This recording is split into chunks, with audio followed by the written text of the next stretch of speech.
কারো ভ্রু দেখবেন এখানে এসে শেষ, কারো ভ্রু দেখবেন এখানে জোড়া, আবার কারো ভ্রু দেখবেন এখানে ঘন জোড়া, কারো ভ্রুর মধ্যে একটু পাতলা, কারো ভ্রুর মধ্যে একটু ঘন। আপনার এই ভ্রুটা ধরে দেখেন সফট, নরম, ধরে দেখেন, দেখেন শক্ত না নরম? যারা ভ্রু ফ্লাগ করে তাদের এখানে একটু ধরে দেখেন, কিরে নরম জায়গা শক্ত হলো কেন? রব বললো যে হাত লাগালি কেন, হাত লাগালি কেন?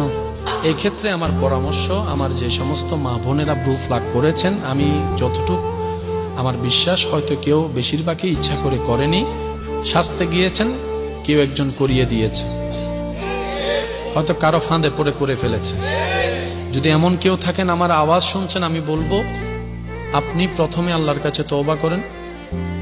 প্রথম কাজ এটা, আল্লাহর কাছে সাহায্য চান, দেখবেন আল্লাহ তাআলা আপনার ভ্রুকে আবার কুদরতি ব্যবস্থাপনায় আগের চেয়ে আরো সুন্দর সাজায় দিবে। সুবহানাল্লাহ।